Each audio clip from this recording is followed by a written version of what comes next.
হয় নাই তাহলে হয়তো আমি আরেকটা ক্লাস বেশি নিতে পারি। তো আমরা শুরু করি। আমি তোমাদেরকে 3rd ইয়ারে ক্লাস নিছিলাম, তোমাদের মনে আছে নিশ্চয়ই, তাই না? 3rd ইয়ারে আমি একটা ক্লাসই নিছিলাম তোমাদের, সেটার নাম ছিল IMCI, integrated management of childhood illness. এইটা তোমাদের জন্য রিটেনে আসে। ভাইভাতেও টেবিলে যে প্রশ্নগুলো থাকে সেটার মধ্যে থাকে। আর কখনো কখনো কোনো এক্সামিনার তোমাদেরকে ওই শর্ট কেস দিতে পারে যে examine the baby according to IMCI short case. এই হলো এমসিকিউ তো আর থাকতেই পারে। তো এই চ্যাপ্টারের মূল যেগুলা পড়তে হবে সেটা হলো IMCI কি জিনিস, তারপরে IMCI এর টার্গেট পপুলেশন কি, IMCI এর অবজেক্টিভ কি, এম কি, তারপরে 4টা জেনারেল জেন্ডার সাইন আছে, 4টা মেইন সিম্পটম আছে, এগুলা কি কি, তারপর হলো কাফ অর ডিফিকাল্ট ব্রিদিং, এটা হইলে কি কি করতে হবে। এখানের মধ্যে আগে যে এআরআই ছিল, অর্থাৎ এখন তো আর এআরআই কিন্তু প্রজেক্ট চালু নাই, আগে যে এআরআই ছিল এটা কিন্তু এখানের ভিতরে ঢুকানো, অর্থাৎ কাফ অর ডিফিকাল্ট ব্রিদিং। আর দেখা যাচ্ছে কি অ্যাসেসমেন্ট অফ ডিহাইড্রেশন, অর্থাৎ ডায়রিয়া। একটা বাচ্চার ডিহাইড্রেশন থাকলে কিভাবে অ্যাসেস করতে হবে, এগুলো হলো মেইন টার্গেট। তবে ডায়রিয়ার ট্রিটমেন্ট তো লাগবেই সাথে, তাই না? ওগুলা লাগবে। কিন্তু এইগুলো হচ্ছে মেইন তোমাদের যে ক্লাস নেওয়ার জন্য আমাদের যে কিছু মানে টিচার্স মডিউল দেওয়া হয়, এখানে এই ক্লাসের IMCI ক্লাসের মেইন অবজেক্টিভস হলো এগুলো। আমি সবগুলো নিয়ে আলোচনা করব না, যেহেতু আমার অনেকগুলো 4-5টা ক্লাস কভার করার ইচ্ছা। সুতরাং আমি আসলে যাই। প্রথমে হলো IMCI কি জিনিস, এটা তোমরা মোটামুটি জানো। IMCI is an evidence-based syndromic approach to case management that supports the rational, effective and affordable use of drugs and diagnostic tools. এইটা একটু মুখস্থ করতে হবে, কারণ পরীক্ষার সময় IMCI কিন্তু একটা গাইডলাইন, এবং IMCI এ যা কিছু আছে যেই ভাষায় আছে সেই ভাষায় বলতে হবে। হ্যাঁ, আমি তোমাদেরকে পরে দেখাবো ডিহাইড্রেশনের সময় কথাগুলো বলবো। যেই ভাষায় আছে IMCI বলা মানে হচ্ছে IMCI অনুযায়ী বলতে হবে। IMCI হচ্ছে একটা গাইডলাইন এবং এই গাইডলাইন অনুযায়ী বলতে হবে। সুতরাং এটা ওই খালি বুঝলে হবে না। মোটামুটি এই জন্যই বললাম যে এটা মুখস্থ করে ফেলবা। What is IMCI? Aims of IMCI, aims হচ্ছে to improve health care practices in health facilities, the health system and at home. অর্থাৎ 3টা জায়গায় ইমপ্রুভমেন্ট করবো আমরা। হেলথ ফেসিলিটি যেটা আছে সেটা, হেলথ সিস্টেম এবং বাড়িতেও। এটা টার্গেট পপুলেশন হচ্ছে 5 ইয়ার্স পর্যন্ত, children less than 5 years old. কেন এই গ্রুপ? এই গ্রুপে সবচেয়ে বেশি ডেথ হয়, এই জন্য কমন চাইল্ডহুড ইলনেস থেকে এই গ্রুপে সবচেয়ে বেশি ডেথ হয়। অবজেক্টিভস অফ IMCI যেরকম 3টা আছে, পরীক্ষায় যদি রিটেনে আসে এরকম 3টাই লিখতে হবে। To reduce under 5 mortality, to reduce the frequency and severity of illness and disability, to contribute to improved growth and development. এগুলো তোমাদের গাইডলাইনে অলরেডি লেখা আছে। কম্পোনেন্টস অফ IMCI, এখানেও 3টা components. Improvement in the case management,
sorry for network disturbance. আমি যেটা বলতেছিলাম সেটা হচ্ছে 4টা জেন্ডার সাইন আছে এবং সেই জেনারেশনগুলো মুখস্থ করতে হয়। এবং যদি তোমাকে ওই যে শর্ট কেস দেওয়া হয় যে অ্যাকর্ডিং টু IMCI এক্সামিনেশন করো, তাহলে কি করতে হবে? একটা বাচ্চা দেওয়া হলে প্রথমেই এই 4টা ডেঞ্জার সাইনের কোনটা আছে কিনা দেখে নিতে হবে।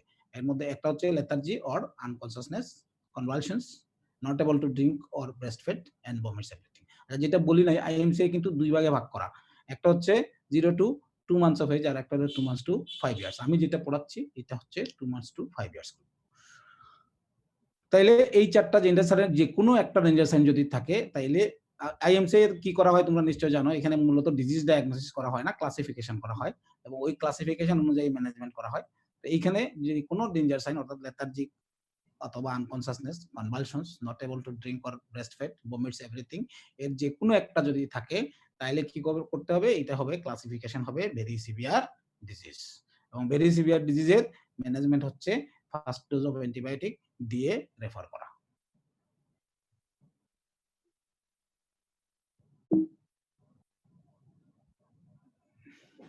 তারপরে আমরা চলে আসলাম রেসপিরেটরি ইয়েটাতে। হ্যাঁ, যেহেতু আমি সংক্ষেপে করব সেজন্য আমি ওই বেশি যাচ্ছি না। রেসপিরেটরিতে মূল যেটা ডিফিকাল্ট ব্রিথিং নিয়ে না এটা না, ৪ টা সিম্পটম আমি একটা সাইড মনে পড়ে চলে এসেছি। মূল মেইন ৪, এখানে সব ৪। ওখানে ছিল ওই যে কম্পোনেন্টস এবং এইমস, ওইখানে অবজেক্টিভস এগুলাতে ছিল ৩টা। এখানে সব ৪টা। Checking for main danger sign এর পরে মূল ৪টা সিম্পটম এগুলোর কোনটা আছে কিনা সেটা জানতে হবে। একটা হলো কাফ অর ডিফিকাল্ট ব্রিথিং, একটা হলো ডায়রিয়া, আর একটা হলো ফিভার, আর একটা হলো ইয়ার প্রবলেমস। অর্থাৎ কানের সমস্যা। মূলত আসলে এখানে ওই যে কান দিয়ে পুঁজ পড়া, জ্বর এগুলার সাথে আসবে আরকি। অর্থাৎ এএসওএম যেটা। তাইলে এই ৪টা যদি দেখা হয় তাহলে প্রথমে আমি ওই ডেঞ্জার সাইন গুলা দেখবো, তারপরেই আসলে হলো 4 মেইন সিম্পটমস এর মধ্যে। 4 মেইন সিম্পটমস হচ্ছে calf or difficult breathing, diarrhoea, fever, year problems. সাধারণত একটা প্রবলেম থাকবে এটার মধ্যে। যদি না থাকে তাহলে তো তোমার কাছে আসার কথা না। আর যদি এর মধ্যে যেকোনোটা যদি থাকে, যদি কাফ অর ডিফিকাল্ট ব্রিথিং থাকে তখন আমরা কাফ অর ডিফিকাল্ট ব্রিথিং এর লাইনে আগাবো। যদি ডায়রিয়া থাকে তাহলে ডায়রিয়ার লাইনে আগাবো। যদি ফিভার থাকলে ফিভারের লাইনে আগাবো। এইভাবে ইয়ে করতে হবে আরকি। তো কাফ অর ডিফিকাল্ট ব্রিথিং নিয়ে আসলে এইখানেও আবার ওই একই ৪টা জিনিস দেখতে হয়। এবং তোমাদের যেহেতু নিউমোনিয়া ব্রঙ্কিওলাইটিস আমি পড়াই, এটা ওখানের পাশাপাশি। এজন্য জানতে হবে এবং এটা পরীক্ষার সময় আমি মাঝে তুলি। এখানে কি দেখতে হয়? রেসপিরেটরি রেট কত, চেস্ট ইনড্রয়িং আছে কিনা, স্ট্রাইডর আছে কিনা, হুইজ আছে কিনা। রেসপিরেটরি রেট যখন ফার্স্ট ব্রিথিং কখন বলা হয় এটা অনেক সময় জানা লাগে। তো সেটা হলো যদি এইখানে আমি যেহেতু ২ মাস থেকে পড়াচ্ছি এইজন্য ২ মাস থেকে ১২ মাস এগুলা লেখা আছে। এর নিচে হইলো 60 ওর ব্রেথ অর মোর। অর্থাৎ যাদের বয়স ২ মাসের নিচে তাদের 60 ব্রেথ অর মোর হলো ফার্স্ট ব্রিথিং। আর ২ মাস থেকে ১২ মাস যাদের বয়স তাদের হচ্ছে 50 breath or more per minute যদি হয় তাহলে সেটা হবে ফার্স্ট ব্রিথিং। এবং যাদের ১২ মাস থেকে ৫ বছর বয়স তাদের হবে ৪০ অর্থাৎ 40 or more breath per minute. Chest indrawing কি জিনিস তোমরা জানো? Inward movement of the chest wall with inspiration, অর্থাৎ শ্বাস নেওয়ার সময় যদি চেস্ট ওয়ালের নিচের অংশটা ভিতরের দিকে ঢুকে যায় সেটাকে চেস্ট ইনড্রয়িং বলা হয়। স্ট্রাইডর আর হুইচ দুইটাই হলো সাউন্ড। দুইটার মধ্যে পার্থক্য কি? একটা হইলো ইন্সপিরেশনের সময় হয়, একটা এক্সপিরেশনের সময় হয়। একটা হচ্ছে হার্স সাউন্ড আর একটা হচ্ছে মিউজিক্যাল সাউন্ড।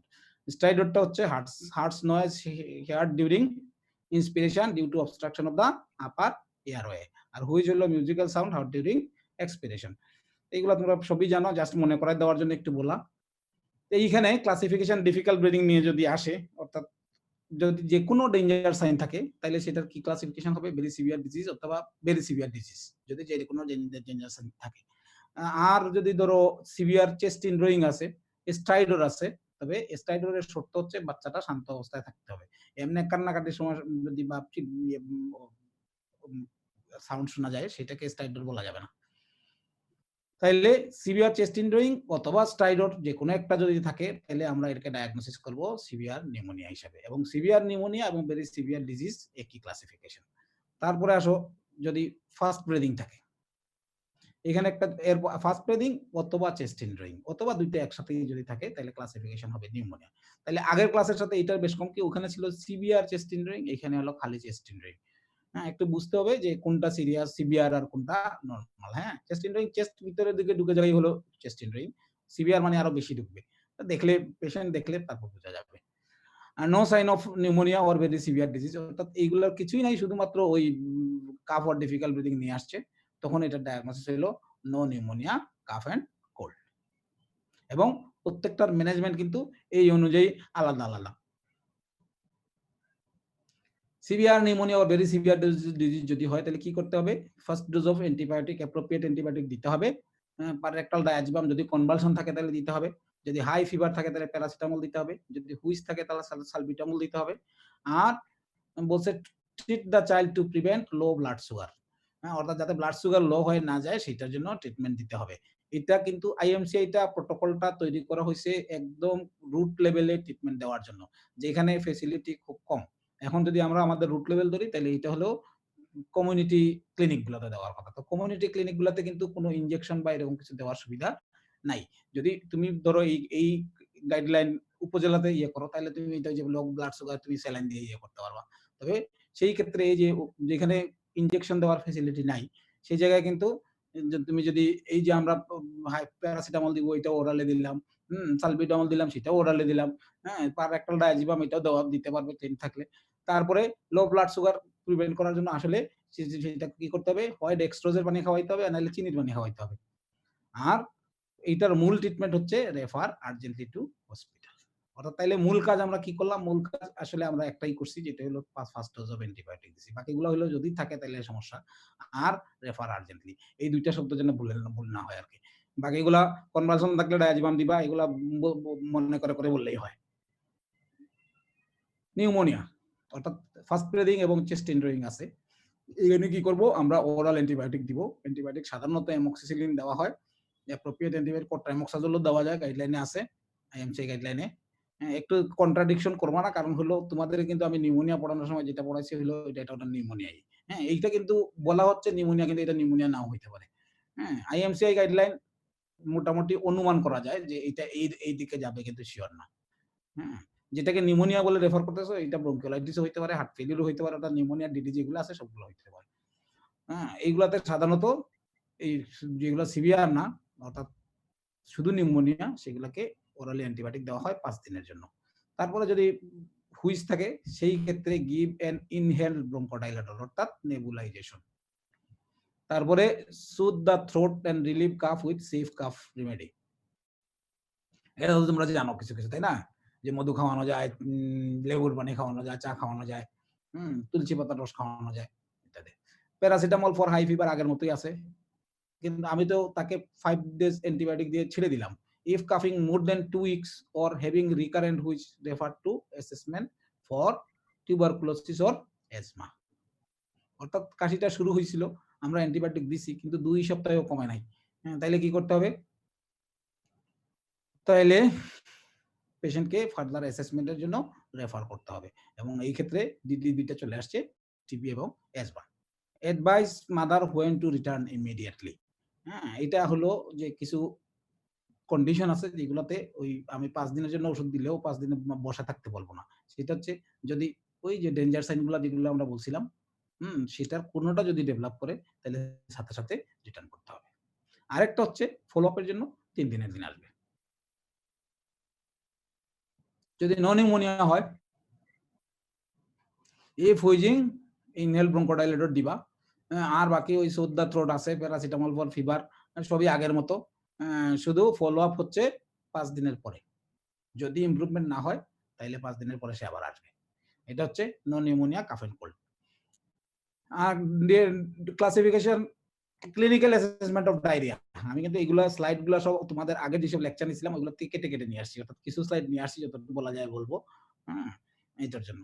সব বলা হচ্ছে না। সুতরাং ওই আগে যদি ক্লাস না করে থাকো তাহলে বুঝতে একটু সমস্যা হইতে পারে। তো আমার ধারণা তোমরা সবাই আগে ক্লাস করছো। আর এখন যেহেতু তোমরা পরীক্ষার্থী অলরেডি সুতরাং এগুলো তো অলরেডি শেষ হয়ে যাওয়ার কথা। এইখানে কি হচ্ছে যে ডিহাইড্রেশন অ্যাসেসমেন্ট এর জন্য আমাদের ৪ টা কন্ডিশন দেখতে হবে। এই ৪ টা কন্ডিশন আমি তোমাদেরকে একটু আগে বলছিলাম যে এইখানে গাইডলাইন। সুতরাং যেইখানে যেরকম শব্দ আছে সেইরকমই লাগবে। কি হবে তাইলে এখানে কি আছে চাইল্ডস জেনারেল কন্ডিশন। তারপরে কি আছে সানকেন আইস। তারপরে child's reaction when offer to drink. হ্যাঁ? এই শব্দটা তোমরা কি করো পরীক্ষার সময় বলো থার্স্ট। হ্যাঁ? তো থার্স্ট তোমাদের আগে যে ডায়রিয়ার যে সিডিডির গাইডলাইন ছিল সেখানে ছিল। হুম? গাইডলাইন যখন বলা হয়, তোমাকে যখন বলা হবে যে অ্যাকর্ডিং টু আইএমসি তখন কিন্তু থার্স্ট বললে হবে না। কি বলতে হবে? Child's reaction when offer to drink এটা বলতে হবে। ইলাস্টিসিটি অফ দ্য স্কিন তোমরা কমনলি ইউজ করো স্কিন পিঞ্চ। এটা ওষুধ সেরকম না। তবে আইএমসিআই গাইডলাইন বললে স্কিন পিঞ্চ বলা যাবে না। বলতে হবে ইলাস্টিসিটি অফ দ্য স্কিন। এই জায়গাগুলা পরীক্ষার সময় আমি আমার দেখার মতো তোমরা প্রায়ই পারো না আরকি। আমি তখন জিজ্ঞেস করি যে আচ্ছা আইএমসিআই কি আছে বলো? তারপরও বলতে পারে না। হ্যাঁ? আইএমসিআই কিন্তু তোমার স্কিন পিঞ্চ, থার্স্ট এই শব্দগুলা নাই। সানকানাই ঠিক আছে ওখানেও আছে। তাহলে জেনারেল কন্ডিশন কিরকম হইতে পারে? Lethargic or unconscious, restless, irritable হইতে পারে।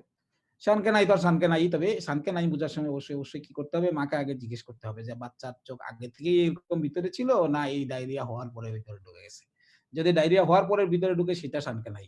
কারো চোখ এমনিতেই ভিতরে থাকতে পারে সেটা কিন্তু শানকে নাই না। আর যদি আমরা তাকে পানি খাইতে দেই তাহলে কি করতে পারে? একটা হলো পানি খাইতেই পারে না।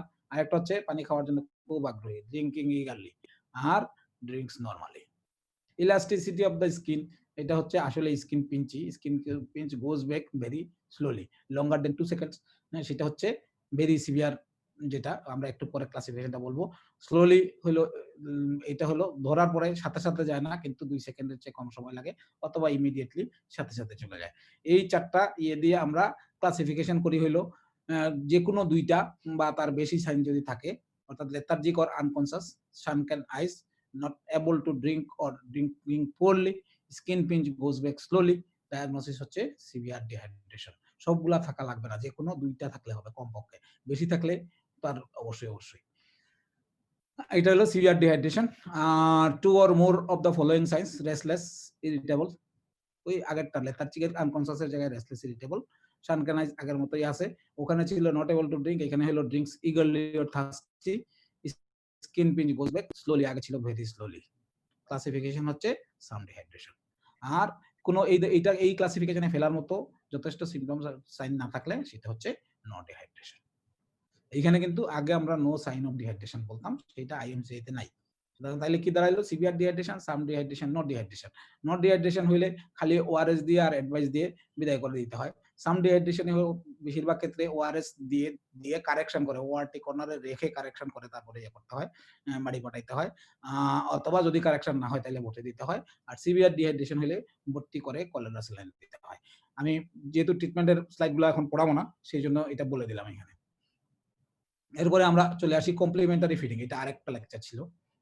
কমপ্লিমেন্টারি ফিডিং, কমপ্লিমেন্টারি ফিডিং এ যেগুলো পড়তে হবে, ১ নাম্বার হলো ডিফাইন আইওয়াইসিএফ। এটা কিন্তু ভাইভাতে প্রায়ই ধরা হয়। হ্যাঁ? Global and national perspective of IYCF, IYCF recommendations, counselling for breastfeeding and IYCF, guiding principles of complementary feeding, advantages of complementary feeding, age specific appropriate food. এই জিনিসগুলা তোমাদেরকে এই চ্যাপ্টার থেকে জানতে হবে। সবগুলো আলোচনা তো করা যাবে না, সবগুলো আলোচনা আসলে পুরো একটা ক্লাস লাগে। তো আমি ২-১ টা কথা বলে আর এরপরের লেকচারে চলে যাব। পরেরটাতে যাব। তাইলে দেখা গেল তো কি পড়তে হবে? ডিফাইন, এইগুলো কিন্তু আমি নিজে বানাই নাই, হ্যাঁ? আমি নিজে বানাই নাই। এগুলো তোমাদের ক্লাসের অবজেক্টিভ হিসেবে অলরেডি দেওয়া আছে। এইখানের মধ্যে আইওআইসিএফ এর ডেফিনিশন তো তোমরা নিশ্চয়ই জানো, তাই না? Infant and young child feeding. এখানের মধ্যে কি আছে? ২ টা জিনিস আছে। একটা হচ্ছে যে 6 মাস পর্যন্ত আমরা বাচ্চাকে শুধুমাত্র বুকের দুধ খাওয়াবো। আর 6 মাস থেকে শুরু করে বুকের দুধের পাশাপাশি কমপ্লিমেন্টারি ফিডিং যোগ করব।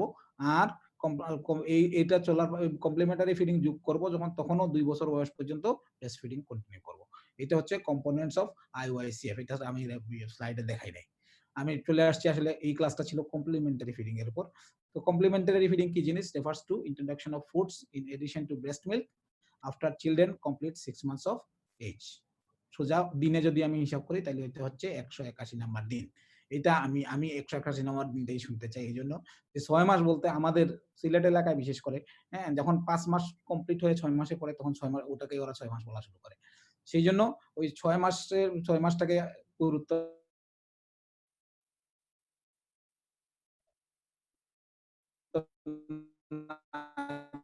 দিয়ে ১৮১ মাস গিয়ে যখন ৭ মাসে পড়লো সেটা। These other foods are called complementary food because they are additional or complementary to breastfeeding. Complementary feeding should provide sufficient energy, protein and macronutrients to cover a child's energy and nutrition gap, so that together with breast milk can meet all the complementary feeding plus breastfeeding দুইটা মিলে যেন meet all the child's need, বাচ্চার যা দরকার আছে সবগুলা যেন, এখানে একটা এনার্জি গ্যাপ আছে, আমি আগে তোমাদের লেকচার নেওয়ার সময় দেখাইছিলাম, আজকে হয়তো দেখাবো না। During 18 months of complementary feeding, child gradually become accustomed to eating family foods. আমাদের টার্গেট কি? ২ বছর বয়সে বাচ্চার জন্য আমরা আলাদা কোনো খাবার তৈরি করব না। Breastfeeding continues to be an important source of nutrients and a source of protective factors until the child is at least 2 years of old. এই জায়গায় কিন্তু আমাদের প্রচুর লেকিং আছে এবং তাদের বাচ্চাদেরও লেকিং আছে। তো তোমাদেরকে এটা জানতে হবে যে আমাদেরকে কখন থেকে শুরু করতে হবে, 6 মাস থেকেই বাচ্চাকে ফ্যামিলি ফুড খাওয়ানো শুরু করতে হবে এবং সেটা কি খাওয়াবো হয়তো একটু পরে বলবো। আর তোমরা তো আগে আমি তো এই লেকচার নিছি। সুতরাং এইখানে 6 মাস থেকে আমরা শুরু করব। কিন্তু শুরু করার পর যেটা হলো যে আমরা আস্তে, আস্তে বাচ্চার খাবারগুলা কি করব, যত টাইম যাবে তত শক্ত দিতে হবে এবং ২ বছরের মাথায় আমরা বাচ্চার জন্য আলাদা করে আর কোনো খাবার তৈরি করব না। সে ফ্যামিলি ফুড কমপ্লিটলি খাবে। এটা হলো টার্গেট। হ্যাঁ? এখন যদি পাওয়া যায় আমি মাঝে, মাঝে বলি যে ৫ বছরের বাচ্চা এখনো ওই দুধ খাওয়ায়। এবং ফিডার দিয়ে খাওয়ায়। আমি বলি যে ঠিক আছে বাচ্চার বউকে বলবেন যে আসার সময় একটা ফিডার নিয়ে আসার জন্য, বাচ্চাকে খাওয়ানোর জন্য। হুম? এইরকম করা যাবে না। এইগুলাতে অনেক হয় সেটা হইলো যে পরবর্তীতে malnutrition তো হবেই। সাথে, সাথে এই বাচ্চাগুলা চিবাইতে শিখে না, গিলতে শিখে না, এরকম অনেক ব্যাপার আছে। অর্থাৎ যেই বয়সে বাচ্চাকে যেই consistency র খাবার দিতে হবে সেটা যদি ঠিক করা না যায়, তাইলে পরবর্তীতে তার ফুড হ্যাবিট ঠিক হবে না। অর্থাৎ এই উম ৬ মাস থেকে ২ বছর বয়সটা হচ্ছে বাচ্চাকে খাবার শিখানোর জন্য খুবই ইম্পোর্টেন্ট সময়। ইম্পোর্টেন্স অফ কমপ্লিমেন্টারি ফিডিং রিটেনে তোমাদের আসে। এটার মূল কারণ কি? কেন আমরা এটা দিচ্ছি? কারণ হচ্ছে ৬ মাস পর্যন্ত ব্রেস্ট ফিডিং হচ্ছে তা বাচ্চার সব ধরনের নিড মিটানোর জন্য এডিকুয়েট। কিন্তু এরপরে এটা পুরোপুরি পারে না। সেইজন্য 6 মান্থস এ এটা দিতে হয়। As children grow rapidly during this period, they require different varieties of foods, larger amount of foods and foods of different consistency and need to be fed using different techniques. Guiding principal ওই একই কথা ঘুরে ফিরে আছে ১০ টা। Practice exclusive breastfeeding from birth to 6 months of age. Introduce complementary feeding beginning at 7 months of age while continue to be breastfed. Continue frequent breastfeeding on demand until 2 years of age or beyond. ২ বছরের বেশি দেওয়া যাবে না এরকম কোনো কথা নাই কিন্তু। Practice responsive feeding. Apply the principles of psychological development. Practice good hygiene and proper food handling, washing caregivers and children's hands before for preparation and feeding, store food safely and serving foods immediately after preparation. এগুলো তোমাদের গাইডলাইনে দেওয়া আছে। Starting at 7 months, 181 days of age, increase the quality of, যেটা বলতেছিলাম যে increase the quality of solid and semi-solid food as the child gets older while maintaining frequent breastfeeding. Change the consistencies and texture of foods. In infants, as the infants grows older, adapting to the infants and infants requirements and abilities. Increase the number of time that the child's মানে কয়বার খাওয়াবা এটা time আস্তে আস্তে ঠিক করতে হবে, বাড়াইতে হবে। Feed a variety of nutrients foods to ensure that all the nutrients are met. এইখানে কিছু ফুডের তালিকা দেওয়া আছে। এইগুলা তো তোমরা সবাই জানো এবং সব জায়গায় টিভিতে অনেক বিজ্ঞাপন দেখায়। এগুলাতে কি আছে? Small fish, meat, egg, soybean তেল, তারপরে এই যে ফল এবং শাকসবজি আছে, ডাল আছে, এইসবের ছবি দেওয়া আছে এখানে। এইটা আমি পরীক্ষার সময় প্রায়ই ধরি এবং ইম্পোর্টেন্ট আমি মনে করি। সেটা হলো যে একটা ৬ মাস বয়সের বাচ্চাকে, অথবা আমি বয়স ধরে দেই, যে বলে যে একটা বাচ্চার বয়স ৯ মাস। হ্যাঁ? তুমি তাকে কতটুক ফুড দিবা, কি খাওয়াবা, কতটুক খাওয়াবা এবং কয়বার খাওয়াবা। এইখানে দেখো 6 to 8 মান্থস, অর্থাৎ 8 মাস কমপ্লিট হওয়া পর্যন্ত। হ্যাঁ? এখানে হচ্ছে তার দরকার হচ্ছে ২০০ কিলো ক্যালোরি পার ডে। আমরা শুরু করব হলো start with thick payesh, firni, porridge, well mashed foods, continue with mashed family foods. অর্থাৎ পারিবারিক খাবারগুলো ওই কচলায়া নরম করে দেওয়া যাবে। আমরা দিব কয়বার? 2 meals per day depending on the child's appetite and 1 to 2 snacks may be offered. খাইলে খাক, না খাইলে নাই, ওই যে স্ন্যাক্স যেটা সেটা অফার করা যাইতে পারে। তাইলে এই সময়ে আমরা কতটুক দিব? ২ বার দিব। এবং কিভাবে স্টার্ট করব? Start with 2 to 3 tablespoon feels per feed.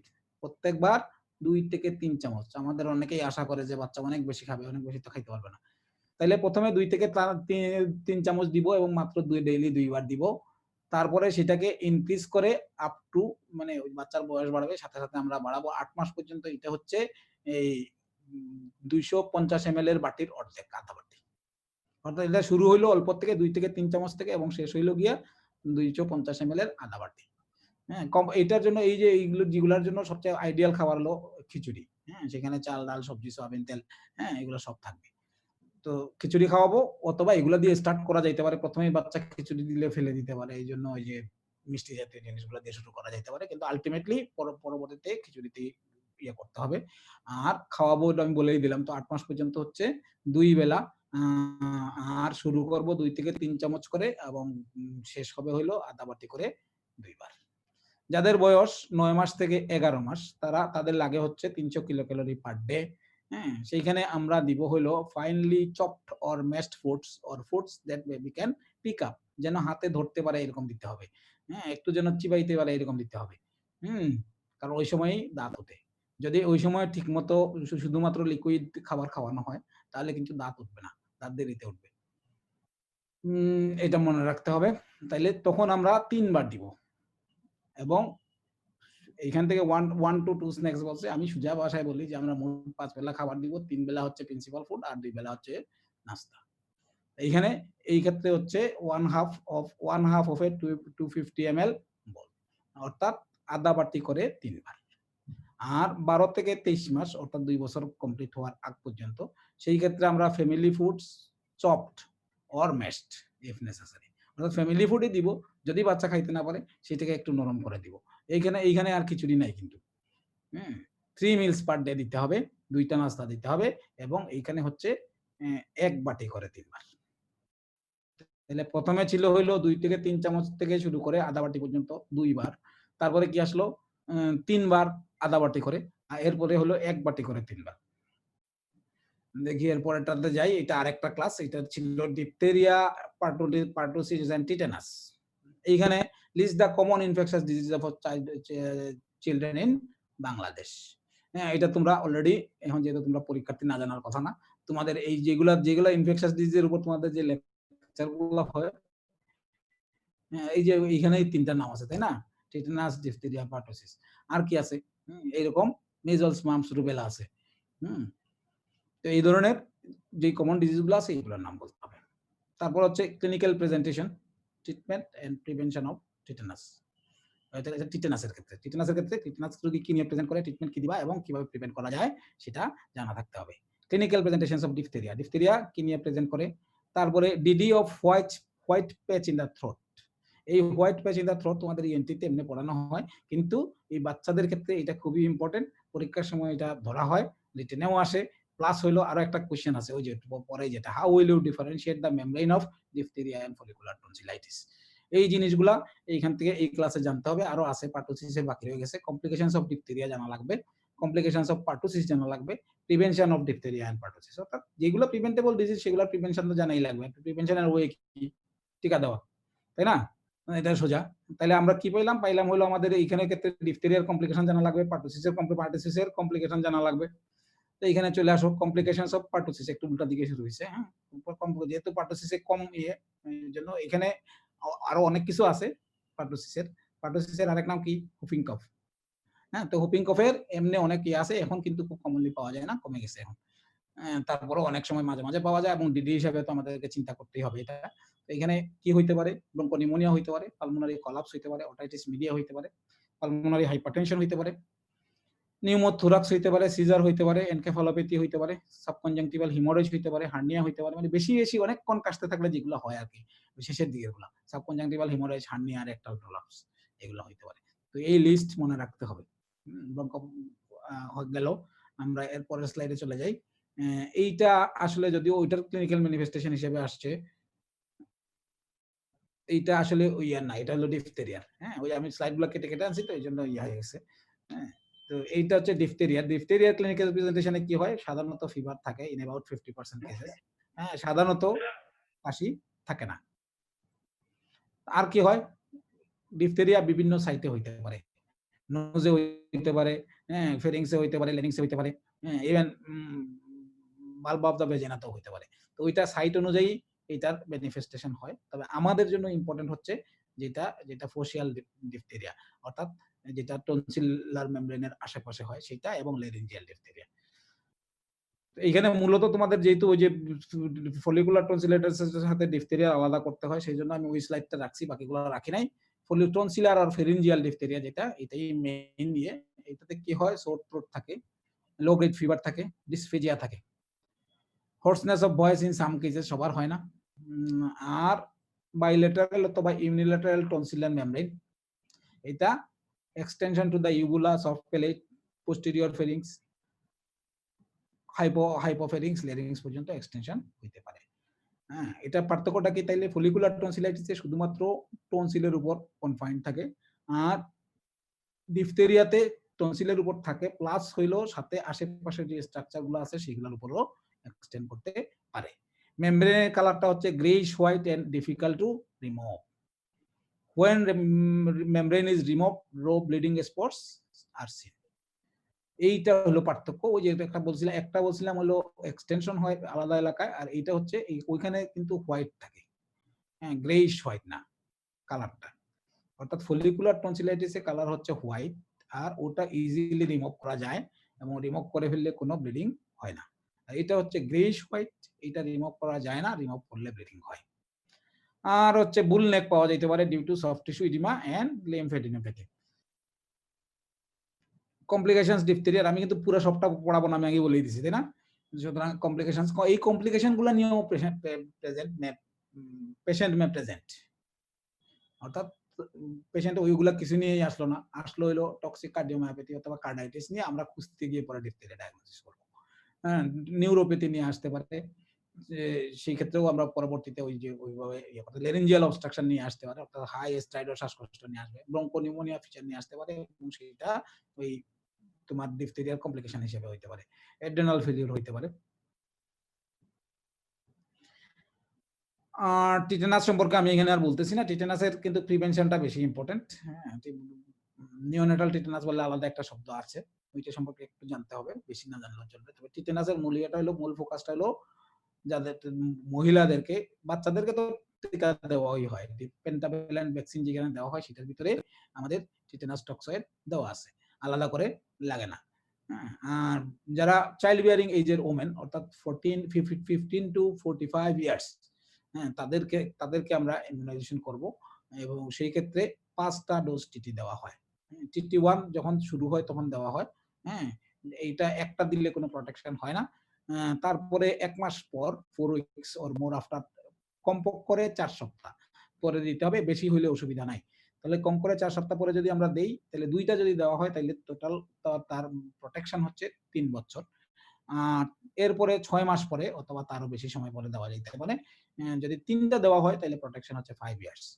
তারপরে দেওয়া হয় 1 বছর পরে, টিটি 3 দেওয়ার 1 বছর পরে, এইটা যদি দেওয়া হয় 4 নাম্বারটা পর্যন্ত, তাইলে হচ্ছে 10 বছর পর্যন্ত প্রোটেকশন হয়।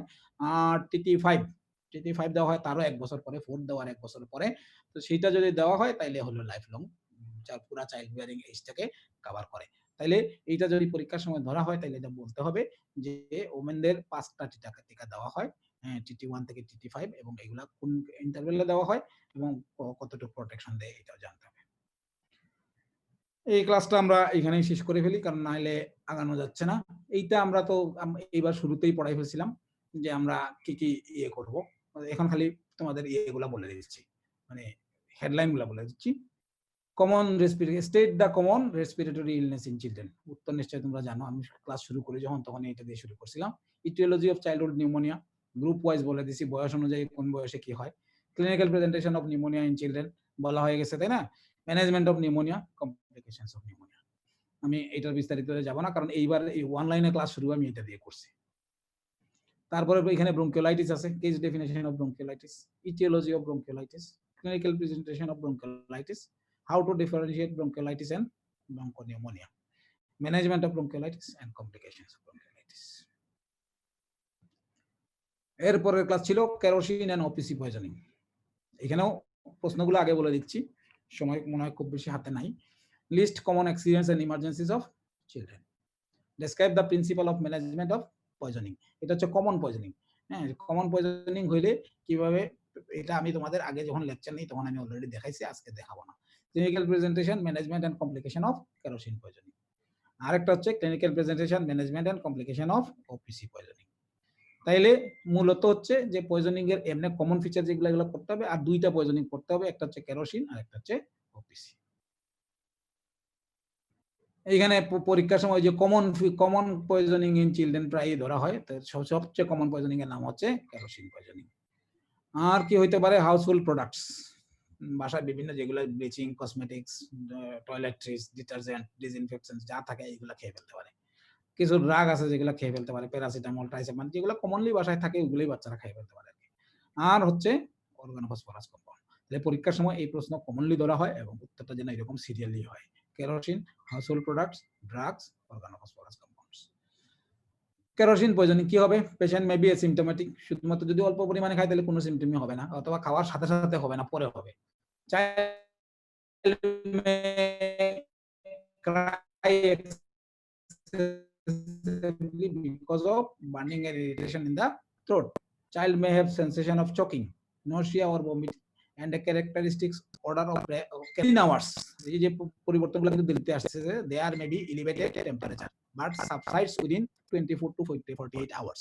এটা একটু খেয়াল করবা। দেখো, কেরোসিন হচ্ছে একটা পাইরোজেন যেটা নিজেই জ্বর তুলতে পারে, তার জন্য ইনফেকশনের দরকার হয় না।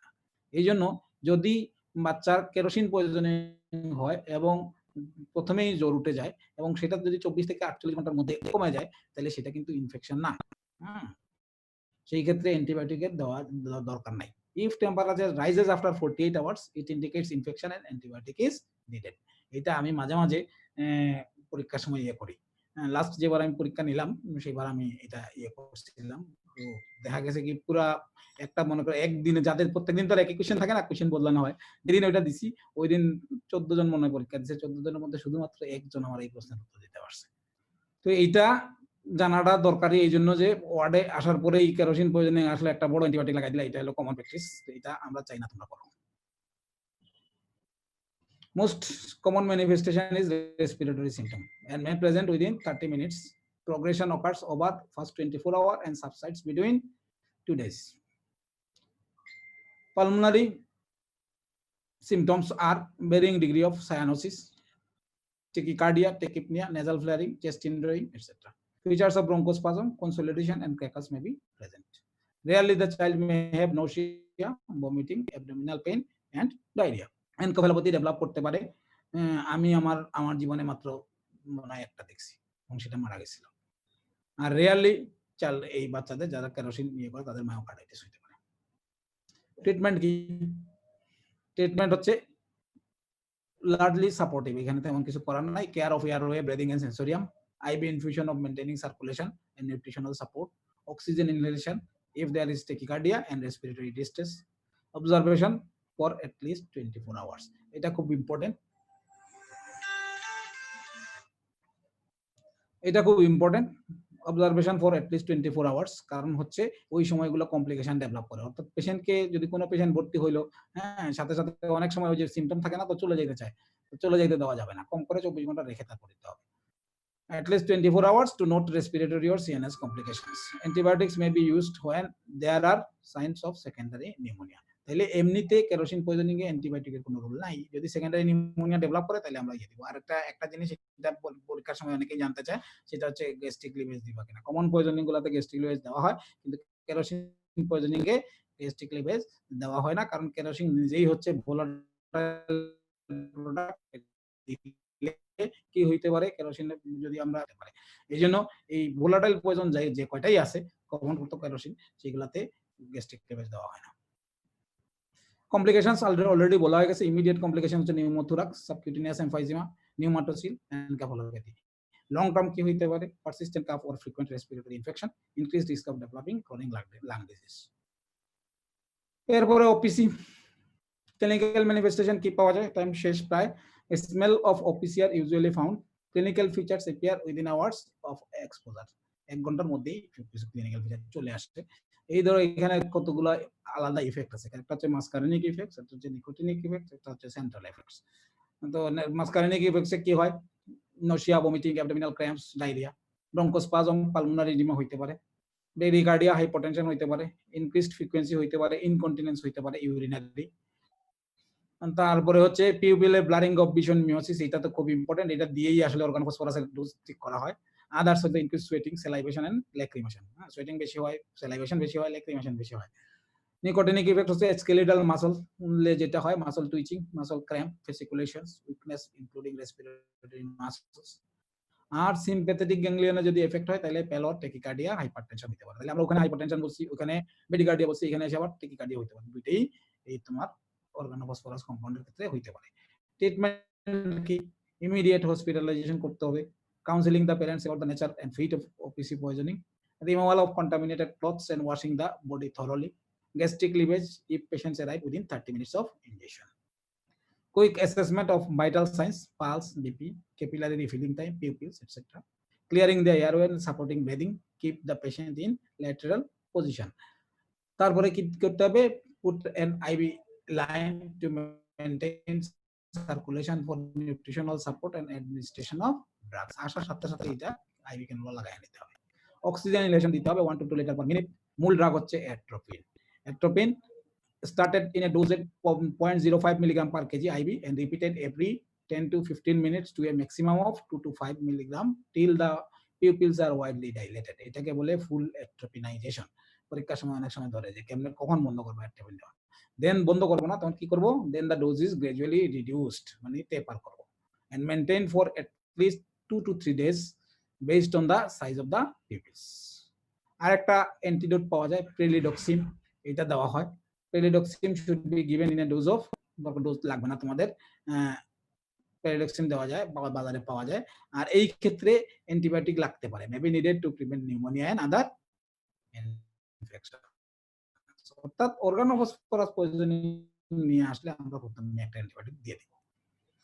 লাগতে পারে, যদিও বলা হয়েছে আমাদের এখানে তো সবাই যেখানে লাগে না সেখানেই দেয়, সুতরাং লাগতে পারে বললে আর কি, লাগতে পারে বললে আমরা অ্যান্টিবায়োটিক শুরু করে দেব।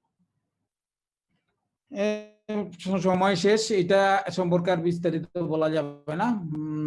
এটা আরেকটা ক্লাস ছিল স্নেক বাইট এন্ড ড্রাউনিং। এখানে কি করতে হবে? How to differentiate venomous and non venomous snake. এটা তোমরা আগে অনেক পড়ছো, ফরেনসিক মেডিসিন বলতে ছিল। তো এটা এই প্রশ্নটাও ধরতে পারে। Clinical presentation of snake bite, snake bite নিয়ে কিভাবে প্রেজেন্ট করতে পারে, নিউরোলজিক্যাল ম্যানিফেস্টেশন নিয়ে আসতে পারে, কোয়াগুলোপ্যাথি নিয়ে আসতে পারে। এইগুলো আমি তোমাদেরকে আগের লেকচারে পড়াইছি অলরেডি 4th ইয়ারে। Management of snake bite, pathogenesis of drowning, clinical presentation of drowning. এখানে একটু ওই সল্ট ওয়াটারে কিরকম হবে, মানে সমুদ্রে ডুবলে কিরকম হবে আর এই পুকুরে ডুবলে কিরকম হবে সেটা লাগবে, এবং ম্যানেজমেন্ট অফ ড্রাউনিং। তো কোন বয়সের বাচ্চারা সবচেয়ে বেশি ড্রাউনিং এর শিকার হয় এটা একটু দেখে নিবা, এগুলো আমি আগের লেকচারে পড়াইছি। হ্যাঁ, আজকে আর যেহেতু টাইম শেষ, আমি এটার আর বিস্তারিত যাচ্ছি না। এইখানে এইটুকু পর্যন্ত যা বললাম এটা হচ্ছে তোমাদের 3rd ইয়ার এবং 4th ইয়ারে আমি যে লেকচারগুলো নিছি সেগুলোর সংক্ষিপ্ত রূপ। আমি 5th ইয়ারে যে লেকচারগুলো নিছি, অর্থাৎ অনলাইনের ওই 2টা ক্লাস ছাড়া আর কি, বাকি যেগুলো নিছি সেগুলো আমি আগামী দিন রিভিউ করব। তো আমি আশা করি তোমরা ঠিক মতো থাকবা। তোমাদের পার্সেন্টেজ কিন্তু সন্তোষজনক না। তো ঠিক আছে, থ্যাংক ইউ অল।